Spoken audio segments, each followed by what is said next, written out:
Հարգելի գործընկերներ, սիրելի ժողովուրդ, ես հարկ եմ համարում նորից խոսել ռադիկալացման մասին, որովհետև ես կարծում եմ դա շատ կարևոր է եւ դա շատ կարևոր է մեր հանրության համար։ Նախ ես ուզում եմ ներողություն խնդրել մեր ժողովրդից, որ իրանք ըստ երևույթին արդեն 10 օր, դե 10 օրից կեսը լսում են խոսակցություններ մարդկանց մասին, բայց ուզում եմ նաև բացատրել ինչի է այդպես, որովհետև մենք քննարկում ենք մարդկանց, այսինքն մենք ընտրում ենք տեխնացուների, սկզբից ինձ, հետո պարոն Կոնջրանին, Ալեքսանյանին, Վարդևանյանին, հետո հանձնաժողովի նախագահին, այսինքն ի բնե ես քննարկումը մարդկանց մասին է, բայց սիրելի ժողովուրդ, զինվեք համբերությամբ քիչ մնաց։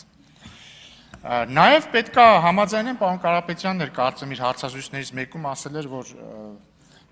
մեր քաղաքական ուժերի մեջ մեծ անջրպետը մի քիչ բարդ է փոխհարաբերվել այս դահլիճում, միանշանակ այդպես է։ Բայց ես ուզում եմ խոսել նրա մասին, թե ինչպես է էլի ընդհանրապես ատելության խոսքը ինքը տարածվում ու ռադիկալիզացիան ոնց է սենց պրոգրես ապրում։ Տեսեք, հարգելի գործընկերներ, մեր լրագրողները սիրելի, անշլագ է, այս մեր օթյակներում այսօր անշլագ է, գիտեք ինչի է անշլագ, գիտեք ինչ են բոլոր լրագրողները եկել, հատուկ կանգնել կամերաներով, բաներով, որովհետև սիրելի բարեկամներ, նրանք սպասում են, երբ է ծեծկրտուկը սկսելու, երբ է մարդա մեկը դառնալու բոքսի տանձիկ, որ իրանք էլ ահասարսուր վերնագրերով գրեն ազգային ժողովում նորից ծեծկրտուկ է, նորից վիրավորում են իրար։ Ասեմ ավելին, այս սկզբի մի քանի օրը, երբ որ լրիվ հանգիստ իրավիճակ էր, նայում եմ մի քանի սիրելի լրատվամիջոց կա, ասենք երկու հոգի իրար հետ հանգիստ խոսում են, գրած է սկանդալ ազգային ժողովում։ Ասենք Վարդևանյանի հետ ժպիտով խոսում են, գրել է Վարդևանյանն ու Ռուբինյանը վիճեցին ազգային ժողովի ամբիոնում, բան։ Ընդ որում, բայց ուշադրություն դարձնեք, այդ նույն լրատվամիջոցները կրկնակի բան են անում։ Նայեք, համ գրում են այս ազգային ժողովը բազարի տեղ է, այսինքն դրանք ինչ են անում, սաղ որ իրար հայոյում են, բայց միևնույն ժամանակ, օրինակ հերիքա, մի անգամ ընդդիմադիր խմբակցության, ասենք ղեկավարը, ասի հա, սրիկը ասելը սխալ էր, կասեն ոնց թե, այս դուք fake ընդդիմություն եք, այս դուք բան չեք, կամքից զուրկ եք, ընդ որում դա կասեն համ լրագրողները, այն նույն լրագրողները, որ սպասում են միացտեղ բան լինի, բազար լինի ու ծեծու ջարդ։ Դա ասում են նաև այն մարգինալ քաղաքական ուժերը, որոնք չեն անցել ազգային ժողով։ Այդ թվում ասում եմ, այս դահլիճում ներկա մարգինալ որոշ քաղաքական ուժ։ Եվ հարգելի գործընկերներ, ընդ որում ես հետևել եմ երեկվա իրադարձությունը։ Ես անկեղծ շատ եմ գնահատում, որ երեք պարոն Կարապետյանը ասաց, այո, ես կարծում եմ, որ պարոն Ղազարյանի արտահայտությունը դուրս էր բարեվարկության կանոնից։ Եվ գնահատում եմ, որ ասաց, լավ, ֆրակցիայի նիստ կանենք, կհայտնենք մեր որոշման մասին, բայց դրանից հետո ես հետևել եմ լրագրողների, այդ մարգինալ քաղաքական ուժերի արձագանքներին, որ ասում են ոնց դուք ուզում եք բարեկրթության մեջ մնաք, ոնց կարելի է ասել, չէ, լավ է արել։ Այսօր տեսան որ Facebook-յան էջում, որ եկեղեցիներ բանի Մուղնի բյուրականի եկեղեցու հոգևոր հայրը դրել է պարոն Ղազարյանի նկարը որպես հերոս, ասել է շնորհակալ եմ պարոն Ղազարյան։ Աբսուրդ, լիակատար աբսուրդ։ Բայց հարգելի գործընկերներ, ես իհարկե հասկանում եմ, ասում եմ բոլոր քաղաքական ուժերը ունեն ընտրողներ, որոնք նաև ըստ լրություն հարգելի գործընկերներ։ Պարոն Ալեքսան, խնդրում եմ վարեք նիստը։ Հարգելի գործընկերներ, բոլոր քաղաքական ուժերներ ունեն իրանց ընտրողների ցանկությունները, բնականաբար մեր ժողովրդի տարբեր հատվածներ չեն սիրում տարբեր քաղաքական ուժերի։ Այդ թվում քարոզարշավի ժամանակ էլ գագաթնակետին է դա հասնում, նորմալ է դա։ Բայց ներողություն խնդրելը վիրավորանքի համար ամենևին թուլություն չի, հարգելի գործընկերներ, բացարձակ թուլություն չի։ Հակառակը դա գիտակցում է, որ մեր ժողովրդի ռադիկալիզացիայի, նկատի ունեմ միմյանց հանդեպ ռադիկալիզացիայի շղթան պետքա կոտրել, այդ շղթան պետքա կոտրել։ Պարոն Վարդևանյանը ամենևին իմ երազանքների ազգային ժողովի փոխնախագահը չի։ Իմ երազանքների ազգային ժողովի փոխնախագահները Ալեքսանյանն ու Կոնջորյանն են։ Մեկ էլ ես անցած գումարման ժամանակ։ Բայց ես ընտրել եմ Վարդևանյանին, որտեղ ես հասկանում եմ, որ նույնիսկ եթե ինքը իմ երազանքների ազգային ժողովի փոխնախագահը չի, այդ տեղը տրված անդիմությանը ես չեմ ուզում զրոյական խաղ լինի սա։ Նույն կերպ ձեր հանձնաժողովի նախագահի տեխնացուներին ես ուզում եմ ուղիղ ասել, մենք չունենք որոշում, որ ավտոմատ չենք ընտրելու, մենք լսելու ենք եւ ըստ մեր տպավորությունների կկայացնենք որոշում։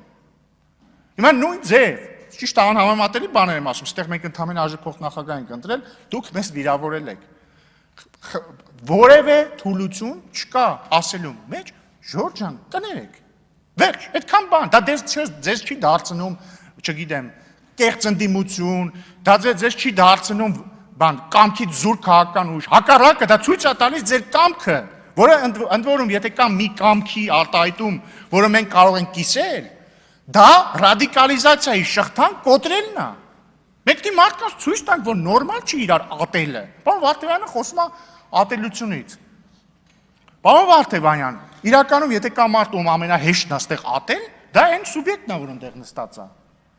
Ինքը ասում եմ անձամբ ինձ, գիտեք ինչքան է վիրավորել այս տարիների ընթացքում։ Ինձ, իմ ընտանիքի անդամներին, իմ ծնողներին, իմ կնոջը, գիտեք ինչքան է վիրավորել։ Բայց կրկին ես գիտակցում եմ, որ սա իմ ու իր մասին չի, չէ՞։ Հա կարող է մի 10 տարի առաջ ես պաշտոնյա չլինեի, ավելի հակված լինեի այլ կերպ վարվել, բայց ես հասկանում եմ, որ լավ, դա իմ մասին չի, մենք պետք է սա քուչա չի, սա բազար չի, սա պատերազմ չի, ինքը ամեն դեպքում հայ է, գուցե դաստիարակության պակաս ունեցող հայ է, բայց ինքը հայ է, ես չեմ ուզում իրան ատեմ։ Ձեզ էլ բացարձակ չեմ ատում, ձեզնից ոչ մեկին ես չեմ ատում, մենք ձեզ չենք ատում։ Բայց մի արեք այնց, որ այս ամեն ինչը դառնա զրոյական խաղ։ Մենք ընդամենը ձեզ ցույց տվեցինք այս վերջին մի քանի ելույթներով։ Թե ինչպեսի տհաճ բան է, երբ որ մեկին անվանում են սրիկա։ Եթե դու դա գիտակցում եք եւ այս տրամաբանությունը կիսում եք, խնդրում եմ անդրադարձեք եւ եկեք փակենք այս թեման։ Որոշումը ձերն է։ Ինչ վերաբերում է տնտեսական ցուցանիշներին, հարգելի գործընկերներ, դե եկեք խոսենք թվերով։ 2018 թվականին մենք եկել ենք իշխանության եւ տարեկան միջինը ապահովել ենք, եթե չեմ սխալվում, 7.5% տնտեսական աճ, 7.5%։ 300,000 հավելյալ աշխատատեղ ենք ստեղծել այս ընթացքում։ Ուժեղ Հայաստան կուսակցությունը, երբ որ քարոզարշավի ժամանակ ասում էր մենք ստեղծելու ենք 300,000 աշխատատեղ, մենք այդ 300,000 աշխատատեղը արդեն ստեղծել ենք։ Ընդ որում Ուժեղ Հայաստանը, որի անդամների մի մասը նախկորդ իշխանության ներկայացուցիչներ են, ունեցել են այդ հնարավորությունը ստեղծել 300,000 աշխատատեղ, բայց չեն ստեղծել։ Մենք ստեղծել ենք։ Եվ սա փաստ է։ Եվ ես կարծում եմ, որ եկել է ժամը, ընդ որում այս ամեն ինչը տեղի է ունեցել չընդհատվող կրիզիսների ժամանակ, կովիդ, պատերազմ, ներքաղաքական լարվածություն, էլի ռազմական բախումներ եւ այսպես շարունակ։ Եվ մեր ժողովուրդը պետք է իմանա, որ եկել է խաղաղ վիճակում ապրելու եւ տնտեսական բարգավաճման ժամանակը։ Մենք չափից երկար ենք արնահոսել, մտահոգվել, եղել հակամարտության մեջ, եկել է ապրելու ժամանակը։ Իհարկե կան ուժեր, որ ուրախ չեն, ասում են ովքեր են հայերը, որ նորմալ ապրեն ընդհանրապես, հանգիստ ապրեն։ Չէ, իրանք պետք է լինեն, ասենք, սեփ եւ պետք է տառապեն եւ արնահոսեն մեր աշխարհաքաղաքական ամբիցիաների համար։ Ու դրա համար էլ իրանք օրինակ որոշակի քայլերի են դիմում, որպեսզի մեր հարգարժան ընդդիմությունն էլ գա այդ քայլերից ելնող խնդիրները այստեղ բարձրաձայնի, որ խոսալու բան ունենա, բայց ես վստահ եմ, որ մեր ժողովուրդը ամեն ինչ շատ լավ գիտակցում է։ Այսքանը, հարգելի գործընկերներ, ես հուսով եմ, որ մեզ կհաջողվի մեր սահմանած բարեվարկության բարձր շեմի շրջանակներում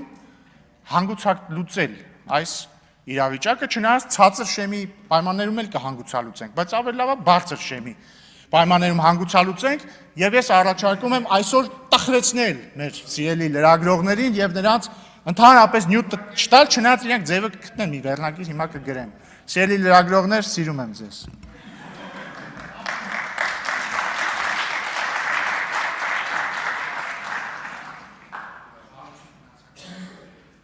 Հարություն մնացեք